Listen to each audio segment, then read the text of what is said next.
پروردگار نے انسان کو خلق کیا.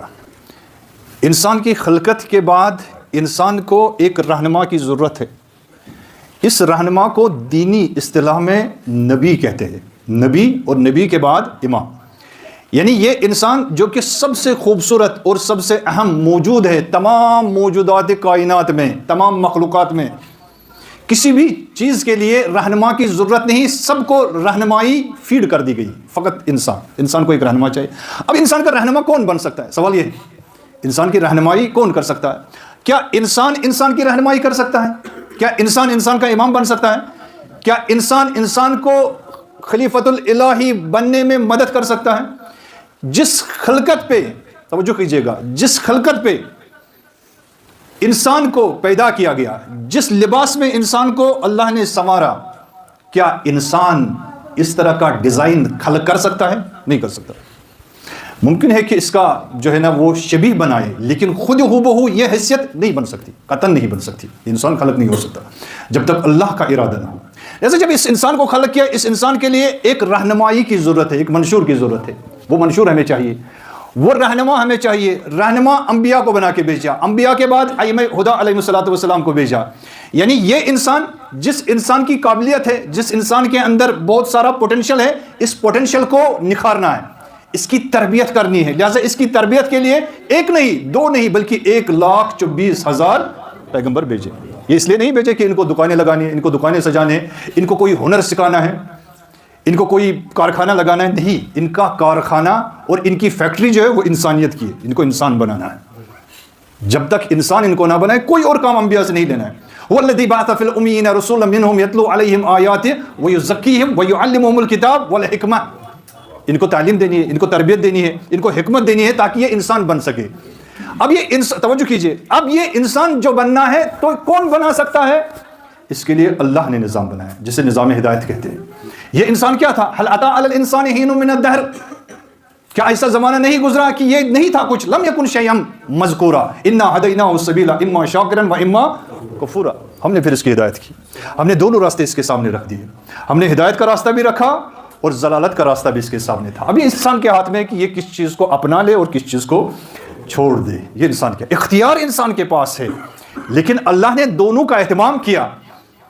فَأَلْحَمَهَا فُجُورَهَا وَتَقْوَاهَا. انہیں کائنات کے باہر بھی, کائنات میں دونوں چیزیں موجود ہیں, اور انسان کے اندر بھی فَأَلْحَمَهَا فُجُورَهَا وَتَقْوَاهَا. انسان کے اندر بھی ضلالت اور سعادت دونوں راستے مہیا. یہ انسان کے ہاتھ میں کہ یہ کس کو پوٹینشلی آگے بڑھا سکے, کس کو نکھار سکے. لہذا انبیاء آئے تاکہ انسان کو کیا کریں؟ انسان کو وَاجْتَنِبُوا الطَّاغُوتَ. پہلا یہ کہ راہ فساد, راہ ضلالت اور گمراہی کے راستے سے انسان کو نجات دے. کہاں پہ لے آئے؟ ان یعبدوا اللہ, کہ انسان کو عبودیت سکھائے, انسان کو معرفت دے, انسان کو راہ سعادت پہ لے. جب یہ ہمارے لیے طے ہے, یہ کلیئر ہے, بس انسان جب خالق حقیقی بنائے ہوئے اماموں اور نبیوں کے سائے میں آتا ہے تو راہی ہدایت پہ گامزن ہوتا ہے اور اپنے کمال بندگی اور کمال زندگی کی طرف رواں دواں ہو جاتا ہے. لیکن اگر یہ ان سے ہٹ جائے, اگر یہ ان اماموں کی پکڑ میں نہ آئے, ان کا راستہ حاصل نہ کرے, تو یہ راہ ضلالت, گمراہی اور زوال کی طرف جاتا ہے. توجہ کیجئے گا. آپ مثال لے لیں, فرض کیجئے یہ کائنات جو ہے نا ابھی ہم دیکھ رہے ہیں, آپ نے کہیں پہ ایک یونیورسٹی ڈالی, بہت بڑا نام ہے یونیورسٹی کا.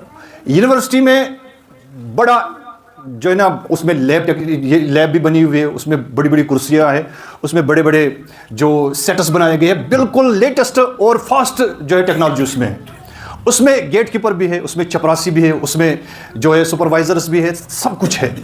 لیکن اگر اس یونیورسٹی میں سب کچھ ہونے کے باوجود ایک ایسا اسپیشلسٹ, ایک ایسا متخصص, ایک ایسا پروفیسر جو اس سبجیکٹ کا نہ ہو جس سبجیکٹ کو آپ پڑھنا چاہتے ہیں, کیا اتنا سب کچھ ہونے کے بعد اپنے بچے کا ایڈمیشن کریں گے آپ وہاں پہ؟ کیوں نہیں کریں گے؟ کیوں نہیں کریں گے؟ چونکہ ہم نے تھوڑی وہاں پہ اس کو لیب دیکھنے کے لیے بھیجنا ہے, ہمیں تھوڑی وہاں پہ اس کو صرف لائبریری دکھانے کے لیے بھیجنا ہے, ہمیں تھوڑی اس کو کسی اور کے حوالے کرنا ہے. ہم تو چاہتے ہیں کہ ہمارا بچہ پڑھے, اس سبجیکٹ میں پاس ہو, چاہے میڈیکل ہو, چاہے انجینئرنگ ہو, چاہے آرٹس ہو, جو بھی ہو. ہم چاہتے ہیں کہ کسی پروفیسر کے پاس پڑھے. اگر یہ پروفیسر نہیں ہے تو اس یونیورسٹی کا ہونا نہ ہونا برابر ہے. لہٰذا ایک متخصص یعنی اسپیشلسٹ، یہ متخصص چاہیے. جس طرح سے ایک یونیورسٹی کے لیے آپ ایک متخصص کی تلاش میں ہیں، تو کس طرح سے اس کائنات کو چلانے کے لیے ایک متخصص کے بغیر آپ اپنی زندگی آگے بڑھانا چاہتے ہیں.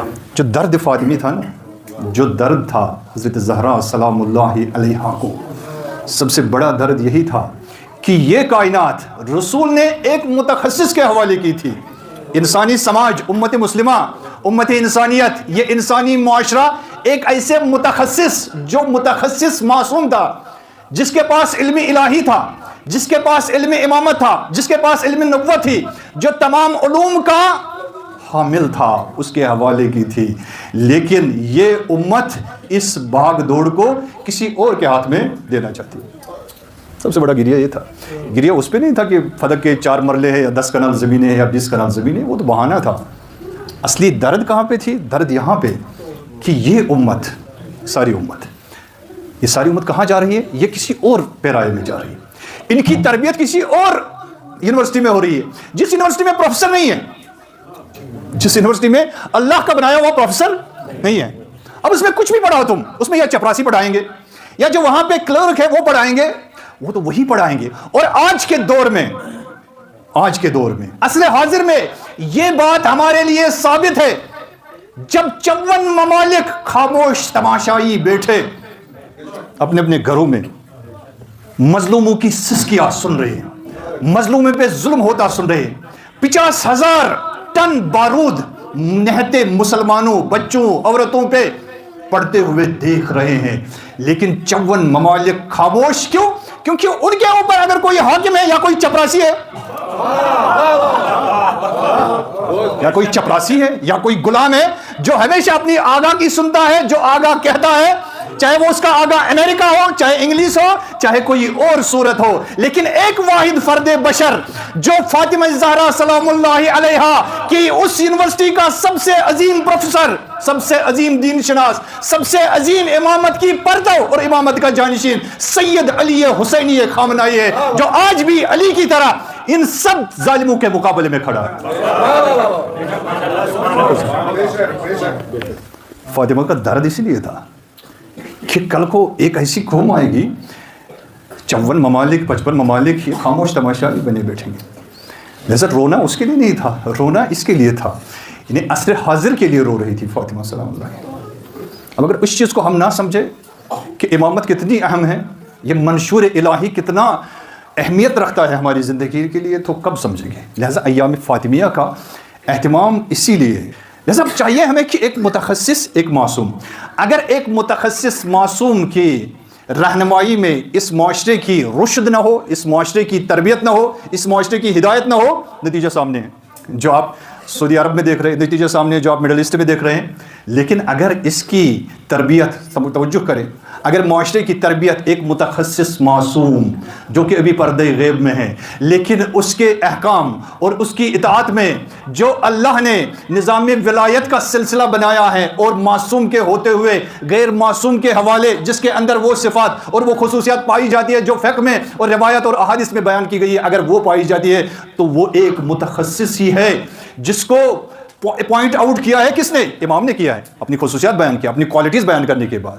جب ان کی رہنمائی میں معاشرے کی تربیت ہوگی تو معاشرہ کبھی مظلومیت کا شکار نہیں ہوگا، کبھی اس معاشرے میں مظلوم پہ ظلم نہیں ہوگا، محروم کمزوروں کو محروم نہیں کیا جائے گا. یہ مولا نے ہمیں کر کے دکھایا. مولا نے دیکھا کہ ایک پیر مرد ہے اور وہ گدائی کر رہا ہے، کہا کہ میری مملکت میں اور میری امامت کے سائے میں کوئی بھیکاری. تو پوچھا اپنے جو خدمت گزار تھے ان سے پوچھا کہ یہ کون ہے، یہ کیسا کیوں ہے؟ تو عرض کیا گیا کہ مولا یہ مملکت اسلامی کا ایک سپاہی تھا، اب بوڑھا ہو گیا ہے، اب اس سے ہم کوئی استعمال نہیں کر سکتے، اس میں اتنی قدرت نہیں ہے، طاقت نہیں ہے کہ یہ ہمارے کسی کام آ سکے. اور دوسرا یہ کہ یہ یہودی ہے یا کرسچن ہے، یعنی مسلمان نہیں ہے. تو مولا کو بڑا غیظ و غضب ہو گئے. مولا فرمایا کہ جب تک اس کا استعمال کر سکتے تھے تب تک استعمال کیا، جب تک اسلام کو اس کی ضرورت تھی، جب تک مملکت اسلامیہ کو ضرورت تھی تب تک استعمال کیا، اور جب مملکت اسلامیہ کو اس کی ضرورت ہے تب تم اسے بھکاری بنا دیتے ہو. اگر یہ نظام قائم ہو جائے نا، اس نظام میں نہ کوئی بھوکا مرے گا اور نہ ہی کوئی بھکاری پیدا ہوگا، لیکن یہ نظام کی ضرورت ہے، اس نظام کو بنایا جائے۔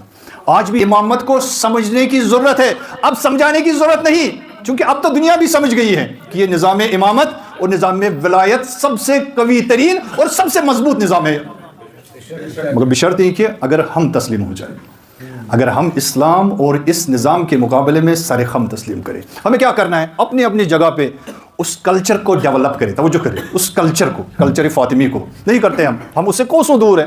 ہمارے گھروں میں کوئی اور کلچر چلے گا، کوئی اور تہذیب چلے گی، چلنی ہے۔ اگر فاطمہ کی تہذیب چاہیے اور اپنے سماج کو نجات دینی ہے، ایک انسان بن کے ابھرنا ہے، تو اس کے لیے ضروری ہے کہ ہم وہ کلچر ڈیولپ کریں جو فاطمہ الزہرا سلام اللہ علیہا نے ڈیولپ کیا تھا۔ ایک صلوات بھیجیے بر محمد